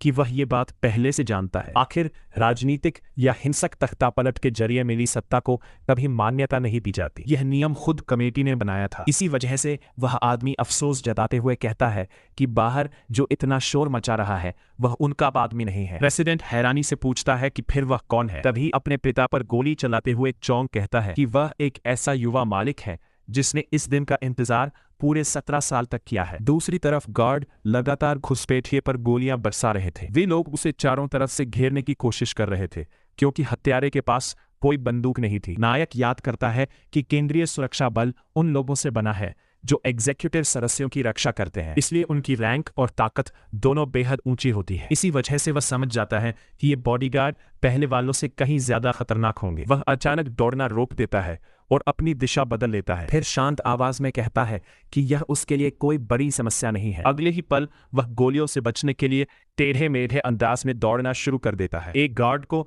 ढाल की तरफ पकड़ते हुए वह आदमी घबराकर चिल्लाता है कि गोली मत चलाओ वरना वह भी मारा जाएगा, लेकिन बाकी गार्ड उसकी परवाह नहीं करते और लगातार फायरिंग करते रहते हैं। तभी एक सिक्योरिटी मैन डर से कांप उठता है क्योंकि उसका हथियार बीच से कट चुका था। पलक झपकते ही ताहा उन सभी को खत्म कर देता है। उनका लीडर तुरंत आदेश देता है कि प्रेसिडेंट को जितनी जल्दी हो सके वहां से निकालो, लेकिन उसी वक्त नायक अपना खंजर उसकी तरफ फेंक देता है। हालांकि एक गार्ड समय रहते उस ब्लेड को रोक लेता है। तभी चश्मा पहने एक आदमी नाराज होकर पूछता है कि आखिर वे लोग इतना शोर क्यों मचा रहे हैं, क्या वे इसे चुपचाप नहीं कर सकते। तभी 3 डिपार्टमेंट हेड वहां पहुंचते हैं और उसे रोकने की कोशिश करते हैं, लेकिन नायक उस छोटे से समूह को नजरअंदाज करते हुए बाकी लोगों को मारना जारी रखता है। उनमें से एक आदमी कहता है कि वह अकेले ही उसे रोक सकता है और अपने साथियों को पीछे हटने को कहता है, लेकिन चाहे वह कितना भी ताकतवर क्यों ना हो, ताहा पहले लगी चोट की वजह से संघर्ष कर रहा था। हर गुजरते मिनट के साथ उसका घाव और खराब होता जा रहा था। अचानक उसे एहसास होता है कि दुश्मन की मुट्ठी उसके चेहरे के बेहद करीब पहुंच चुकी है। मजबूर होकर वह वार को रोकने की कोशिश करता है, लेकिन जोरदार ताकत से पीछे फेंक दिया जाता है। वह मुश्किल से खुद को संभाल पाता है कि तभी उसके ऊपर एक विशाल परछाई मंडराने लगती है। आदमी गुस्से में पूछता है कि आखिर उसकी हिम्मत कैसे हुई उस जगह पर हमला करने की, और उससे भी बड़ी बात कि लड़ते हुए वह अपना ध्यान भटका रहा है। लेकिन नायक उसकी बात मानते हुए कहता है कि सच में घावों के बारे में सोचने का यह सही समय नहीं है। अगले ही पल वह सीधे उस आदमी के सीने पर वार कर देता है। उसके साथी हैरानी से जम जाते हैं क्योंकि उनका साथी अचानक हार चुका था। तुरंत ताया अपना बचा हुआ खंजर बाकी बचे 2 लोगों की तरफ फेंक देता है। अब उन दोनों के चेहरों से पहले वाला आत्मविश्वास गायब हो चुका था। सबसे चौंकाने वाली बात यह थी कि घुसपैठिया उस आदमी को भी घायल कर चुका था जिसने उसके दूर से किए गए हमलों को रोका था। शोलो उसकी रफ्तार को अपनी आंखों से भी ठीक से पकड़ नहीं पा रहा था। पहले फेंके गए चाकुओं में से एक को उठाकर नायक आखिरी डिपार्टमेंट हेड का सिर धड़ से अलग कर देता है। इसी के साथ बाहर मौजूद सारे गार्ड खत्म हो जाते हैं। प्रवेश द्वार की तरफ बढ़ते हुए उसकी नजर अपने दूसरे खंजर पर पड़ती है। वह उसे ऐसे शांत तरीके से उठाता है जैसे वहां और कोई मौजूद ही ना हो। ब्लेड से खून साफ करते हुए वह मानता है कि इसमें उम्मीद से ज्यादा समय लग गया, लेकिन इसके बावजूद पूरी जगह अजीब तरह से शांत थी। वह सोचने लगता है कि कहीं वे लोग किसी गुप्त रास्ते से भाग तो नहीं गए जिसके बारे में उसे पता नहीं था। बिना ये जाने कि आगे क्या उसका इंतजार कर रहा है, लड़का धीरे धीरे घर के अंदर बढ़ने लगता है। आखिरकार वह उस कमरे तक पहुंचता है जहां हर तरफ लाशें पड़ी थीं और सिर्फ चौंग खून के बीच कुर्सी पर बैठा हुआ उसका इंतजार कर रहा था। वह मुस्कुराकर उसका स्वागत करता है और इतनी दूर तक पहुंचने के लिए बधाई भी देता है। फिर पूछता है कि क्या वह बैठकर थोड़ी देर आराम करना चाहेगा। ये सब देखकर खुद नायक भी समझ नहीं पाता कि आखिर वहां चल क्या रहा है। उसकी नजर जॉन्ग की लाश पर पड़ती है जिसके माथे के बीचों बीच गोली लगी हुई थी। यही हाल उसके आंटी जूई का भी था। यहाँ तक कि जॉन भी उसी तरह मारा जा चुका था। मौजूदा प्रेसिडेंट भी मर चुका था। तभी उसका कजिन खड़ा होता है और कहता है कि वह उसकी उम्मीद से बेहतर हालत में है। फिर मजाक उड़ाते हुए कहता है कि आजकल के हत्यारों को अपनी सेहत का ज्यादा ध्यान रखना चाहिए। औपचारिक अंदाज में उसका अभिवादन करते हुए शान पूछता है कि क्या वह उसे पहचान पाए। दूसरी तरफ नायक सिर्फ उसका नाम लेकर कहता है कि वह गुआ का सबसे बड़ा बेटा है। पागल आदमी हंसते हुए कहता है कि उसे याद नहीं कि वे दोनों इतने करीब थे कि वह उसके पिता को सीधे नाम से बुलाने लगे। टियाना शक भरी नजरों से उसके अजीब व्यवहार को देखने लगता है। उसका कजिन कहता है कि वह वहीं इसलिए रुका क्योंकि बिना उसका स्वागत किए जाना बदतमीजी होती और उसे कुछ जरूरी बातें भी समझानी थी। वह कहता है कि अगर वह बैठना नहीं चाहता तो खड़े रह सकते हैं क्योंकि इसमें ज्यादा समय नहीं लगेगा। फिर जॉन पूछता है कि क्या उसे 17 साल पहले का वह दिन याद है जब उसे इटालियन माफिया ने बचाया था। तभी उसका बॉडीगार्ड बीच में आकर कहता है कि हेलीकॉप्टर तैयार है और उन्हें जल्दी निकल जाना चाहिए क्योंकि वहां रुकना खतरनाक है। चिढ़कर आदमी कहता है कि उसने उसे तभी बुलाने को कहा था जब उसकी बात खत्म हो जाए, लेकिन उसी पल ताहा अचानक चौंक जाता है। उसके चेहरे से साफ दिख रहा था कि उसने इसकी बिल्कुल उम्मीद नहीं की थी। वह कांपती आवाज में कहता है कि वह इस आवाज को पहचानता है। यही वह आवाज थी जिसने 17 साल पहले उसके परिवार को मारा था। उसे वह आदमी याद आता है जिसने उस पर और उसकी मां पर राइफल तानी थी। वही इंसान जो मास्क के पीछे हंसते हुए जल्दी हुए विस्फोटों की शिकायत कर रहा था। गुस्से से कांपते हुए ताहा पूछता है कि क्या वही वह कीड़ा था। पागल आदमी अपनी हंसी रोकने की कोशिश करते हुए कहता है कि अब ज्यादा बातें करने को बचा नहीं है। फिर वह नायक से कहता है कि उससे इतनी कैजुअली बात करना बंद करे क्योंकि इससे उसका मन उसे मारने का करने लगता है। ताहा गुस्से में उसकी तरफ झपटता है और कहता है कि कोशिश करके देख ले क्योंकि शुरू से ही उसका लक्ष्य पूरे परिवार को खत्म करना था। लेकिन उसका कजिन अचानक कहता है कि कोरिया में एक कहावत है, जब कोरिया में रहो तो कोरियन की तरह व्यवहार करो। फिर वह उसे अपने बोलने का तरीका बदलने को कहता है। चिढ़ा हुआ तागा समझने की कोशिश करता है कि आखिर ये सब चल क्या रहा है। अब उसे एहसास होता है कि चोंग को पहले से पता था कि वह 17 साल पहले बच गया था और ये भी कि वह अब सोलरनो फैमिली का हत्यारा बन चुका है। उसके मन में सवाल उठता है कि आखिर उसने इतने साल इंतजार क्यों किया और उसके लौटने के ठीक 17 साल बाद ही अपना कदम क्यों उठाया। वह लड़के का ध्यान खींचने की कोशिश करते हुए कहता है कि इस बार उसकी बात ध्यान से सुने क्योंकि अब असली खेल शुरू होने वाला है। तभी टाइलर को आखिर समझ आता है कि वह पागल आदमी तख्ता पलट करना ही नहीं चाहता था। उसका असली इरादा पूरे हमले का दोष उसी पर डालना था ताकि यह दिखाया जा सके कि उसी ने हमला करवाया और फिर वह आसानी से प्रेसिडेंट की कुर्सी हासिल कर सके। जॉनी मुस्कुराते हुए कहता है कि अब परिचय देने की कोई जरूरत नहीं है। जवाब में नायक बस अपना खंजर ऊपर उठा देता है। अगले ही पल बॉडीगार्ड लड़के पर गोलियां चलाना शुरू कर देता है, लेकिन हत्यारा अपनी ब्लेड से हर गोली की दिशा मोड़ देता है और बिजली जैसी रफ्तार से उनके करीब पहुंच जाता है। तभी अचानक दूसरा गार्ड जोरदार वार करके लड़के को पीछे धकेल देता है। ताहा जानता था कि वहां और भी दुश्मन होंगे, लेकिन वह इस हमले का अंदाजा नहीं लगा पाया था। दूसरे आदमी के विपरीत वह खुद का परिचय देते हुए कहता है कि उसका नाम जूनो पार्क है। घिरने से बचने के लिए युवा मालिक तेजी से पीछे हटता है और दुश्मनों के सामने रुककर बिना समय खंवाए फिर से लड़ाई शुरू कर देता है। जूनियर दोबारा उस पर गोलियां चलाने लगता है और मानता है कि वह अफवाहों से भी ज्यादा तेज है। अगर वह प्रोफेशनल बन जाए तो ट्रैक एंड फील्ड में सबको पीछे छोड़ देगा। उसका साथी नायक के बच निकलने का रास्ता रोक देता है, यहाँ तक कि वह खुद भी इस हालात से थोड़ा घबराने लगा था। जूनो पूछता है कि क्या उसकी सफलता का राज उसकी लचक और गति है और तुरंत पागलों की तरह लगातार हमले करने लगता है। ताहा महसूस करता है कि ये लोग बाहर वाले दुश्मनों से पूरी तरह अलग हैं। उनकी ताकत और ट्रेनिंग दोनों बेहद खतरनाक थी। वह सोचता है कि अगर उसकी पुरानी चोट ना होती तो शायद वह बिना किसी परेशानी के इन दोनों से लड़ सकता था। तभी उसकी नजर चांग पर जाती है जो थोड़ा लापरवाह दिखाई दे रहा था और उसे लगता है कि जम्सू गार्ड के आने से पहले यही उसका इकलौता मौका है। साथ ही अगर उसके बगल में खड़ी महिला डीन है तो कमरे में कुल 3 गार्ड मौजूद हैं, जबकि मीटिंग में 4 सदस्य थे। लेकिन अचानक उसके विचार टूट जाते हैं क्योंकि जूनो फिर से उस पर हमला करने के लिए बढ़ता है। तभी दुश्मन की आंखों में पड़े प्रतिबिंब की मदद से ताहा चौथे गार्ड को पहचान लेता है। यामिन पीछे से तलवार लेकर उस पर वार करने ही वाला था, लेकिन उन दोनों की हैरानी के बीच नायक पलक झपकते ही उनके बीच से गायब हो जाता है। वे समझ ही नहीं पाते कि यह आखिर हुआ कैसे। जमीन पर घुटनों के बल बैठा नायक समझ जाता है कि यही आखिरी गार्ड था। आदमी चिढ़कर कहता है कि सब कुछ उसके प्रतिबिंब की वजह से खराब हुआ और इसका दोष जूनो पर डालता है, लेकिन उसका साथी जवाब देता है कि अगर यह इतना आसान होता तो लड़का अब तक मर चुका होता। हथियार दोबारा लोड करते हुए जोना कहता है कि अगर वे उस आदमी को मार दें तो उन्हें मिलने वाले बोनस की कल्पना भी मुश्किल है। इसके बाद वह और चश्मा पहने गार्ड दोनों अपनी बंदूकें निकालकर हत्यारे पर गोलियां बरसाने लगते हैं। यह सब देखते हुए चांद जोर से कहता है कि ऐसी लड़ाई को समझना मुश्किल है जिसमें दूर और पास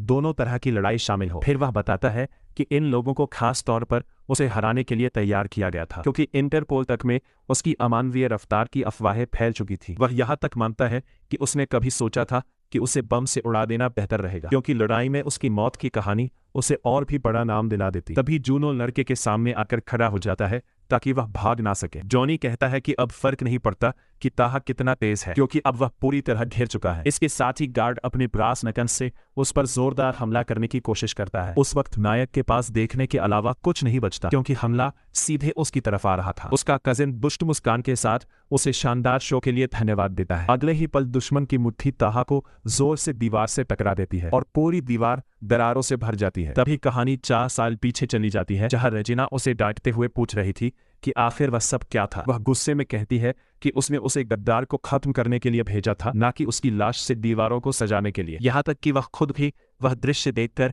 उल्टी करने लगी थी। चिल्लाते हुए महिला कहती है कि उसकी स्पीड इतनी ज्यादा थी कि वह यह सब चुपचाप भी कर सकता था। फिर उसे वह दिन याद आता है जब उन्होंने उसे बचाया था कि वह उसका गुस्सा समझती है क्योंकि लोरेंजो हमेशा उसके साथ अच्छा व्यवहार करता था, लेकिन किसी को उस तरह मारना सिर्फ बदले की नई आग पैदा करेगा। इसलिए सर्नो फैमिली की उसकी गुरु और प्रतिनिधि होने के नाते रेजिना उससे कहती है कि वह दोबारा ऐसा कभी ना करे, लेकिन नायक ना खुश दिखाई देता है और ना पछतावा महसूस करता है। वह सिर्फ इतना कहता है कि इस तरह लोग तभी नहीं भूलेंगे। उलझन में रेजिना पूछती है कि उसका मतलब क्या है। तब वह समझाता है कि अगर गद्दारों को चुपचाप मार दिया जाए तो उनकी मौत किसी उदाहरण की तरह काम नहीं करेगी। सबको यह पता होना चाहिए कि परिवार से विश्वासघात करने वालों का क्या हाल होता है। अफवाहों को बढ़ा चढ़ाकर फैलना चाहिए ताकि धीरे धीरे गद्दारों की संख्या कम हो सके, वरना यह लड़ाई कभी खत्म नहीं होगी। महिला पूछती है कि क्या उसने ज्यादा खून खराबा रोकने के लिए हिंसक मौतों का रास्ता चुना है। उसके आसपास हर चीज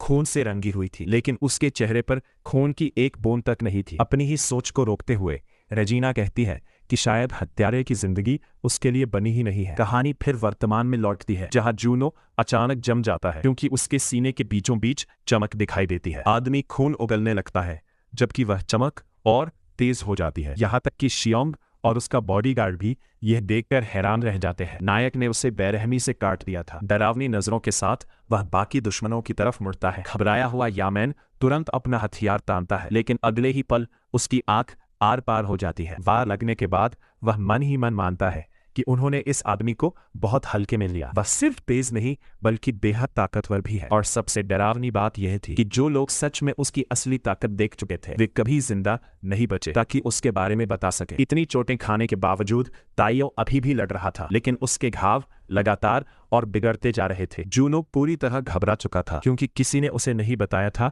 कि यह आदमी इतना खतरनाक है। तभी जूनो अचानक सामने आता है और महिला को आवाज देकर कहता है कि वह मालिक को बाहर ले जाए, वह बाद में खुद आ जाएगा। यह सुनकर लड़का चौंक जाता है। उसे एहसास होता है कि उसका कजिन भागने की कोशिश कर रहा है। गुस्से में वह उसका नाम चिल्लाता है। एक ही वार में जूमियो के दोनों हथियार काट देता है और सीधे एलिवेटर की तरफ दौड़ पड़ता है। शी बाहर झुककर देखने की कोशिश करता है कि आखिर वहां क्या हो रहा है। गुस्से से कांपता हुआ ता चिल्लाकर पूछता है कि वह आखिर कहां भागने की कोशिश कर रहा है, जबकि उनकी लड़ाई अभी खत्म ही नहीं हुई। लेकिन एंट्रेंस के सामने जूनो खड़ा था, जिसने शांत आवाज में युवा मालिक का स्वागत किया। ताहाद यह देखकर चौंक जाता है कि प्रेसिडेंट का बॉडीगार्ड आखिरकार वहां पहुंच चुका था। फिर भी लड़का बिना रुके उसकी तरफ झपटता है और चिल्लाता है कि वह उसके रास्ते से हट जाए। लेकिन हैरानी की बात यह थी कि वह आदमी सिर्फ एक हाथ से उसकी दोनों ब्लेड रोक देता है। मुक्का मारने की तैयारी करते हुए बूढ़ा आदमी कहता है कि लड़का काफी बड़ा हो गया है और वह सच में उसकी ताकत से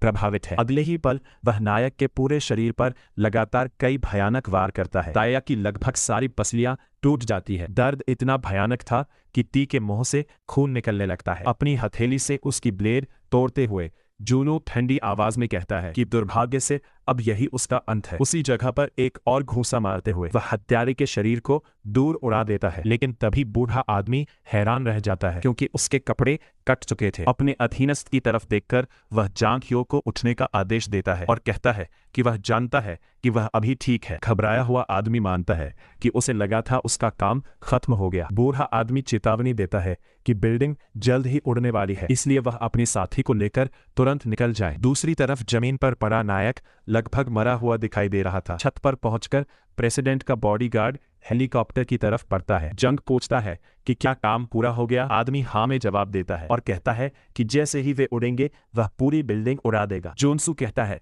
कि वह टेक ऑफ की तैयारी संभाल लेगा, लेकिन आदमी उसे सिर्फ दरवाजा खुला रखने और हेलीकॉप्टर उड़ाने पर ध्यान देने को कहता है। हेडसेट पहनते हुए बॉडीगार्ड चेतावनी देता है कि वे सीधे आग और विस्फोट की तरफ उड़ेंगे, इसलिए दरवाजा बंद कर देना बेहतर होगा। लेकिन वो पागल आदमी जिद करता है कि उसे सब अपनी आंखों से देखना है क्योंकि उसने इस पल का बहुत लंबे समय तक इंतजार किया है। इसके साथ ही हेलीकॉप्टर ऊपर उठने लगता है और चोंग दरवाजे के सामने खड़ा होकर नीचे देखता रहता है। चेहरे पर मुस्कान लिए वो गालियां देते हुए कहता है कि उसे हमेशा उस घर से नफरत थी। अपने परिवार को ढोंगी और परेशान करने वाला बताते हुए वो शिकायत करता रहता है। जबकि डैन और जूनो एक दूसरे को देखते हैं, तभी पागल आदमी को नायक की वो बात याद आती है कि उनकी लड़ाई अभी खत्म नहीं हुई। मुस्कुराते हुए वो उसे बेचारा बच्चा कहता है क्योंकि उसने पूरी जिंदगी सिर्फ बदले के लिए जी और आखिर में वही अंजाम पाया। फिर वो पूछता है कि क्या उन्हें पता है फैमिली शब्द लैटिन की फेमिनिस्ट शब्द से आया है, जिसका मतलब गुलाम होता है। हाथ में डेटोनेटर पकड़कर वो सबको गवाह बनने को कहता है कि अब वो चिन्हों को पूरी तरह बदल देगा और उन गुप्त मीटिंग्स वाली हवेली को मिटा देगा। दूसरी तरफ अंदर तायाहो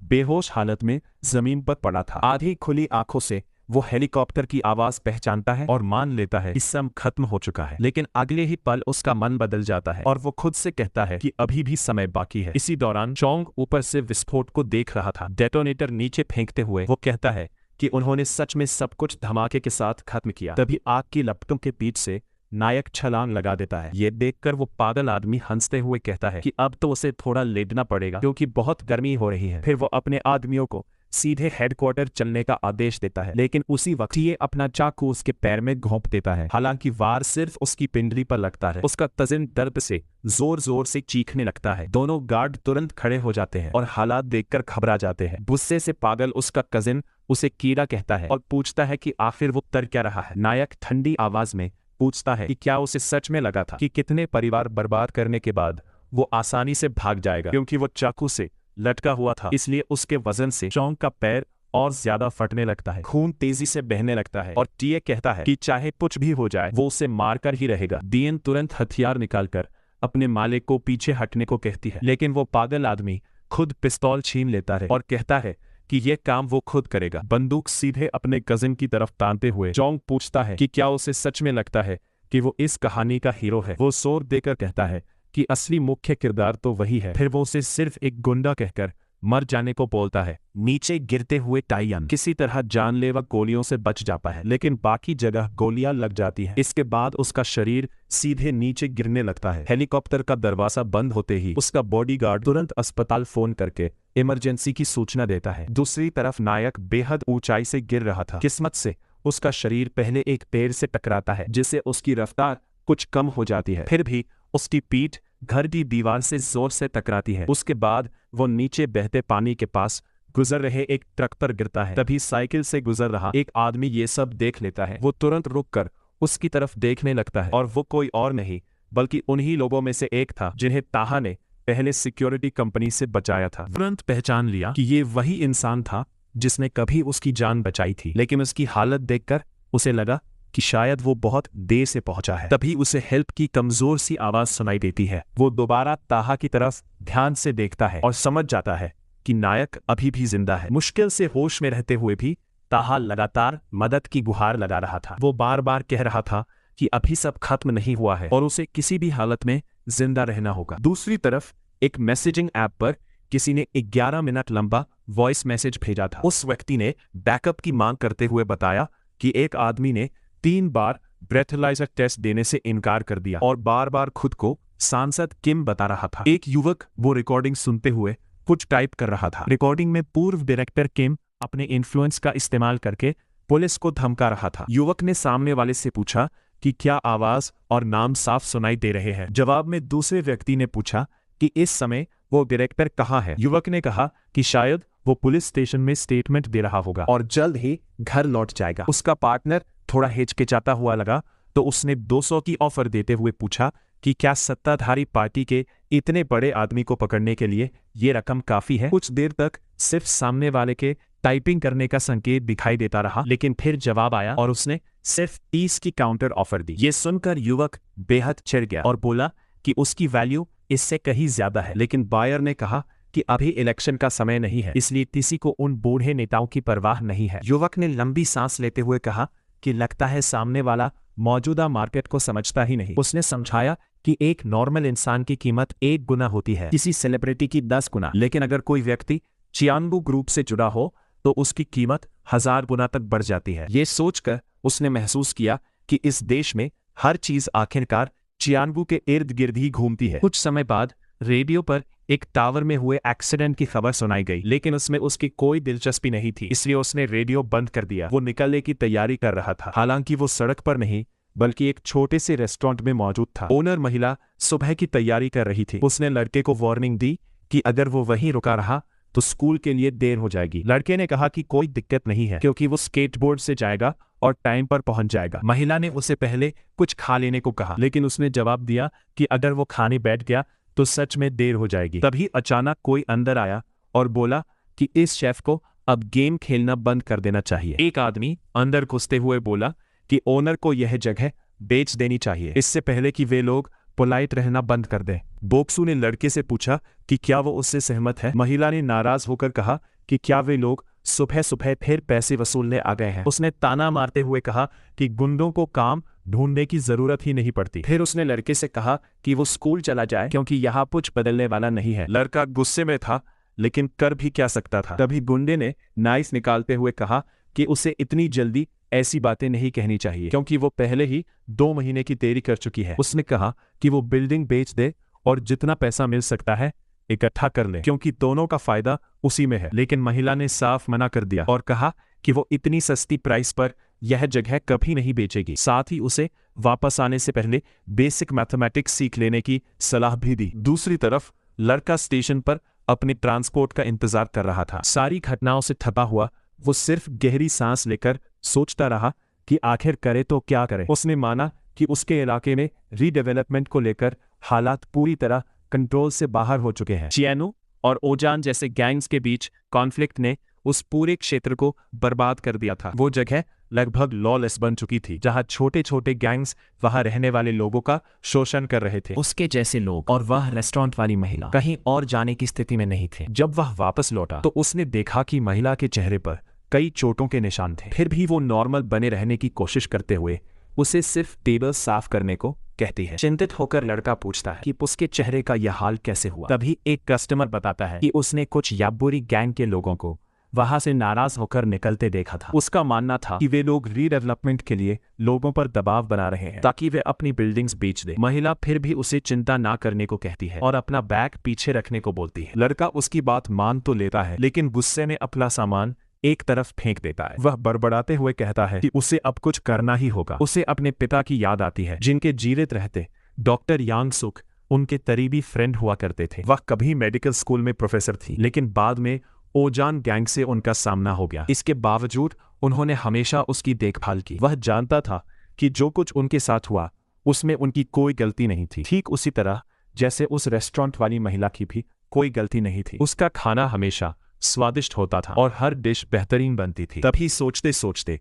उसके दिमाग में एक आइडिया आता है। उसे फोन पर उस आदमी की कही हुई बात याद आती है। आखिर चिमू ग्रुप से जुड़ा एक व्यक्ति नॉर्मल इंसान से 1000 गुना ज्यादा वैल्यू रखता था। तो लड़के ने उसे दोबारा मैसेज भेजा। सामने वाले आदमी ने पूछा कि क्या उसके पास कोई नई इंफॉर्मेशन है। हालांकि लड़का काफी नर्वस था, फिर भी उसने जो कुछ जानता था सब बता दिया और कुछ इमेजेस भी भेज दी जो उसकी बात को साबित करती थी। उसने बताया कि चिमू ग्रुप के डायरेक्टर्स की सिक्योरिटी संभालने वाला जो है लेडीज की लीडर मियो के साथ सीक्रेटली रिलेशनशिप में था। इतना सब भेजने के बाद भी वह डरा हुआ बायर के जवाब का इंतजार करता रहा। पहले तो वह आदमी समझ नहीं पाया कि लड़का उसे यह इंफॉर्मेशन क्यों दे रहा है, लेकिन फिर उसे पहले वाली वैल्यूज याद आ गई। अगला दिन एक धूप भरा सैटरडे था। तभी कुछ सूट पहने आदमी उसके पास आए और पूछा कि क्या वही ग्रे है। उसने हाँ में जवाब दिया, लेकिन जैसे ही उसने पीछे मुड़कर देखा उसे तुरंत एहसास हो गया कि उसे ऐसा नहीं करना चाहिए था। अगले ही पल एक आदमी ने उसके पेट में जोरदार पंच मारा, जिससे वह बेहोश हो गया और उसे एक वैन में डालकर ले जाया गया। रास्ते में ही ग्रे को समझ आ गया कि लोग ऐसी इंफॉर्मेशन के लिए इतनी बड़ी रकम क्यों देते हैं, क्योंकि असल में वह सिर्फ बेट था। कुछ देर बाद वह बंधा हुआ सिक्योरिटी कंपनी के ऑफिस में बैठा था। वहां के लीडर ने कहा कि शुरुआत में उसे लगा था कि वह सिर्फ एक परेशान करने वाला इन्फॉर्मेंट है, लेकिन असल में लड़का काफी टैलेंटेड निकला। उसने पूछा कि उसे वे इमेजेस कहां से मिली, क्या उसके पिता ने मरने से पहले उन्हें कहीं छिपाकर रखा था। फिर वह आदमी पूछता है कि क्या ये वही जिंगो का बेटा है जो ची और गू के खिलाफ रिपोर्ट्स किया करता था। ये सुनकर ग्रे हल्का सा मुस्कुराता है। आदमी अपनी वॉच उतारते हुए पूछता है कि क्या उसे यह सब मजाक लग रहा है, और अगले ही पल उसके चेहरे पर पंच मार देता है। फिर पूछता है कि अब भी यह मजाक लग रहा है या नहीं। वह लगातार उसे मारता रहता है और पूछता है कि क्या उसके पास ऐसी और फाइल्स भी हैं। हर वार के साथ लड़का और ज्यादा घायल होता जाता है। उसे जमीन पर फेंक दिया जाता है और लगातार गालियां दी जाती है। लेकिन हैरानी की बात यह थी कि ग्रे अपनी हंसी रोक ही नहीं पा रहा था। दर्द में होने के बावजूद वह लगातार हंस रहा था। हंसते हुए उसने कहा कि वह बूढ़ा आदमी तो उस कचरे जैसा दिखता है जिसे वह टॉयलेट की तरह इस्तेमाल कर सकता है, और अगर उसके पास और फाइल्स होती तो वह उन्हें कब का बेच चुका होता। ये सुनकर मोटे आदमी ने अपने आदमियों को हैमर लाने का आदेश दिया। वह धमकी देता है कि लड़के के सारे दांत तोड़ देगा ताकि उसे समझ आ जाए कि यह कोई गेम नहीं है। लेकिन किस्मत से तभी एक गार्ड उसे बुलाता है। उसका सबऑर्डिनेट बताता है कि सेंट्रल डिस्पैच से एक इमरजेंसी ऑर्डर आया है और उन्हें तुरंत एक इमरजेंसी मीटिंग की सिक्योरिटी संभालनी होगी। वो आदमी खड़ा होकर कहता है कि अगर ये सच में लेवल 1 प्रायोरिटी है तो उन्हें अभी निकलना होगा। इसलिए वो आदेश देता है कि लड़के का मुंह टेप से बंद कर दिया जाए और उसे कमरे में बंद कर दिया जाए। उसे अंदर लात मारकर फेंकते हुए मोटा आदमी कहता है कि वो बाद में लौटकर उसका काम तमाम करेगा। कमरे के अंदर पहले से एक बुजुर्ग आदमी और एक महिला मौजूद थे। जमीन पर पड़ा हुआ ग्रे बड़बड़ाता है कि उसका पिता सच में मूर्ख था। अपने बेवकूफी भरे जस्टिस के कारण उसने कभी चियांगबू को उजागर करने की कोशिश नहीं की, बल्कि वो अपनी पत्नी के साथ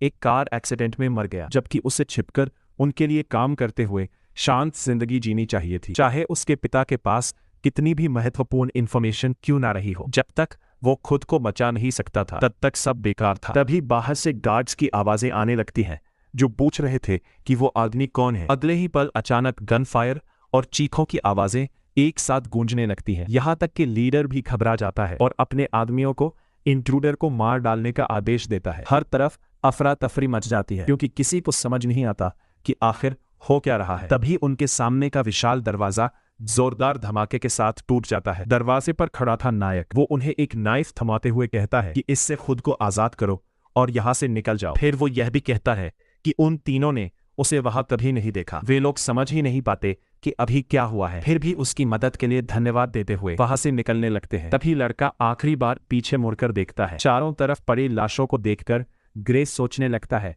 कि क्या उस आदमी ने ये सब अकेले किया है। कुछ समय बाद वो आखिरकार घर लौटता है। यांग सुक उसके चेहरे की हालत देखकर पूछती है कि उसे क्या हुआ और वो इतने समय तक कहाँ था। वो लगातार परेशान होती जाती है और उससे सब कुछ बताने को कहती है, लेकिन ग्रेस सिर्फ इतना कहता है कि कुछ नहीं हुआ, उसे चिंता नहीं करनी चाहिए। लड़का सीधे अपने कमरे की तरफ चला जाता है। महिला उसे जाते हुए देखती रहती है और साफ नजर आता है कि वो बेहद चिंतित है। कमरे में पहुंचते ही वो जमीन पर गिर पड़ता है। अभी भी सदमे में डूबा हुआ वो सोचता है कि क्या उस आदमी को ओजान गैंग ने भेजा था। आखिर उनके पास गन्स थी, लेकिन इसके बावजूद उस आदमी ने सिर्फ 2 नाइफ से सबको मार डाला, जैसे ये कोई बड़ी बात ही ना हो। अपनी ड्रॉर खोलकर कुछ ढूंढते हुए वो लगातार सोचता रहता है कि आखिर वो आदमी किसके कहने पर वहां आया था। फिर ड्रॉर बंद करके वो अंदाजा लगाता है कि शायद इस पूरे मामले के पीछे कोई और बड़ी साजिश छिपी हुई है और उसे शक होने लगता है कि शायद ये किसी पुराने रिवेंज प्लान का हिस्सा हो सकता है। उसे तुरंत याद आया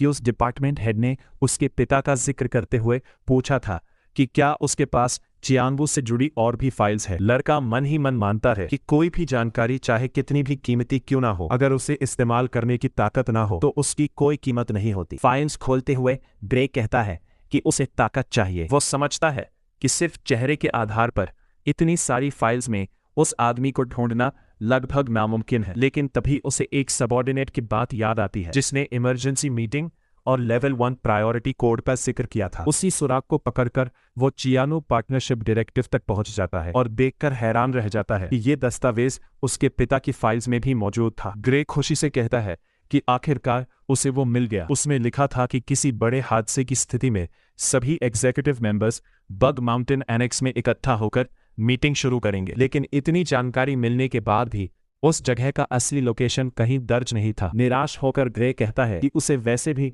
इससे क्या लेना देना, वो उस आदमी को जानता तक नहीं। फिर भी वो सोचता है कि जो लोग चियांगबू के बारे में सोचते हैं जरूरी नहीं कि चियांगबू भी उनके बारे में सोचे। तभी पुलिस रेडियो पर खबर चलती है कि ताहा जिस जगह हमला कर रहा है वहां भयानक मैसेकर हुआ है। कई लोगों की मौत की पुष्टि हो चुकी है। नुकसान कितना बड़ा है ये अभी साफ नहीं है, लेकिन ये तय हो चुका है कि वो मैंशन गुप्त रूप से चियांगबू के एग्जीक्यूटिव्स द्वारा इस्तेमाल किया जाता था।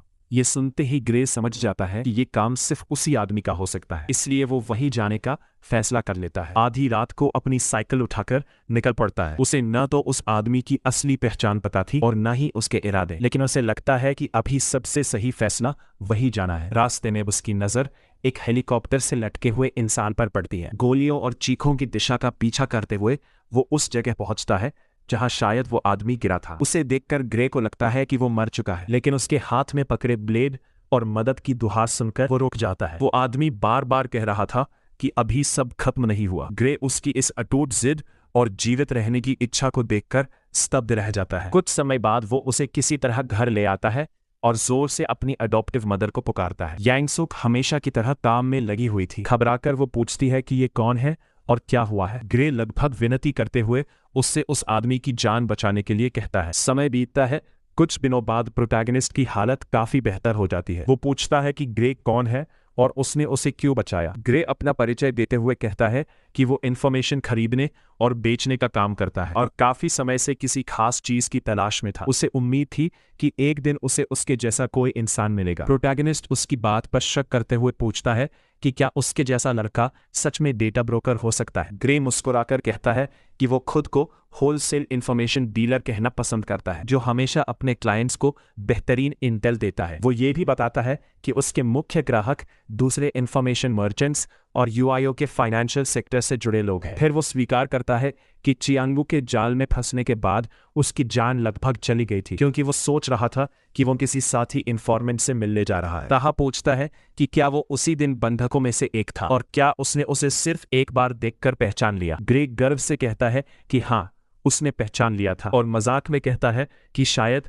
वो दुनिया का सबसे कम उम्र का डेटा ब्रोकर बनने का अवार्ड जीतना चाहता है। तभी प्रोटैगनिस्ट कमरे में इधर उधर नजर दौड़ाता है और लड़के की कुछ चीजों पर ध्यान देता है। फिर पूछता है कि उसे यहाँ आए कितने दिन हो चुके हैं। ग्रे जवाब देता है कि पूरे 4 दिन बीत चुके हैं। ये सुनकर वो हैरान रह जाता है कि वो इतना लंबा समय सोता रहा। फिर वो ग्रे को बुलाकर पूछता है कि क्या ये तथाकथित ब्रोकर उसके लिए किसी व्यक्ति को ढूंढ सकता है, लेकिन ग्रे मजबूर होकर मान लेता है कि वो बस डींगे मार रहा था। वो कहता है कि उसे ढूंढना ही बहुत मुश्किल था, किसी और को ढूंढने के लिए किसी बड़े ब्रोकर की जरूरत पड़ेगी और सबसे बड़ी बात ये कि ऐसे काम में बहुत पैसा लगता है। ऊपर से वो ये भी कहना चाहता है कि उसकी जान बचाने और इलाज पर जो खर्च हुआ उसके बदले उसे कुछ तो मिलना चाहिए। लेकिन प्रोटैगनिस्ट उसकी बाकी सारी बातों को नजरअंदाज करते हुए सिर्फ इतना पूछता है कि क्या वो उस आदमी को ढूंढ नहीं सकता। ग्रे पलटकर पूछता है कि अगर वो नहीं ढूंढ पाया तो वो क्या करेगा। इस पर ताहा बस अपनी पीठ फेर लेता है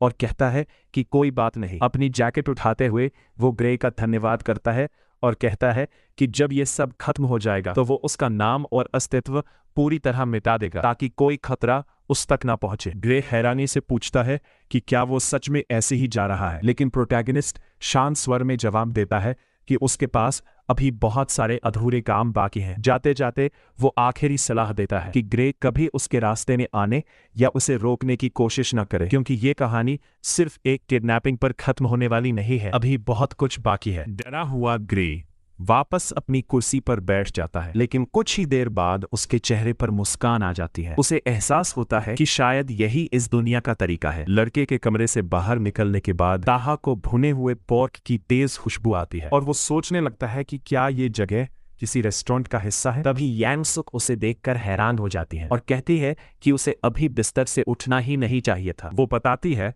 कि उसके शरीर में 22 कैलिबर की गोलियां लगी थीं, इसलिए टाँके लगाना तो संभव था, लेकिन उसकी टूटी हुई हड्डियां बिल्कुल स्थिर नहीं रही। अगर वो इसी तरह चलता रहा तो अगली बार डॉक्टर भी उसकी मदद नहीं कर पाएंगे। ताहा विनम्रता से उसका धन्यवाद करता है और कहता है कि वही उसकी जान बचाने वाली डॉक्टर होंगी। साथ ही वो वादा करता है कि एक दिन उसका एहसान जरूर चुकाएगा। लेकिन यांग सुक हंसकर कहती है कि वो कोई डॉक्टर नहीं है, वो तो सिर्फ गिम्पअप रेस्टोरेंट चलाती है और उसे दोबारा यहाँ आने की जरूरत नहीं पड़ेगी अगर उसके टाँके फिर से ना खुले। इसके बाद ताहा बाहर निकल जाता है। आसपास नजर घुमाकर वो सोचता है कि क्या ये कोई मार्केट एरिया है, लेकिन इन सब बातों को नजरअंदाज करते हुए वो एक फोन उठा लेता है। कॉल रिसीव करते ही कहता है कि ये उसका फोन नहीं है। ग्रे समझाता है कि उसका खुद का फोन खराब हो गया है, इसलिए फिलहाल वो यही इस्तेमाल कर सकता है। वो ये भी बताता है कि उसकी पॉकेट में ईयरबड्स वाला एक छोटा बॉक्स रखा है और उसे जरूर इस्तेमाल करना चाहिए। डिवाइस को देखकर ताहा उसके छोटे आकार पर हैरान हो जाता है। Grey battery connection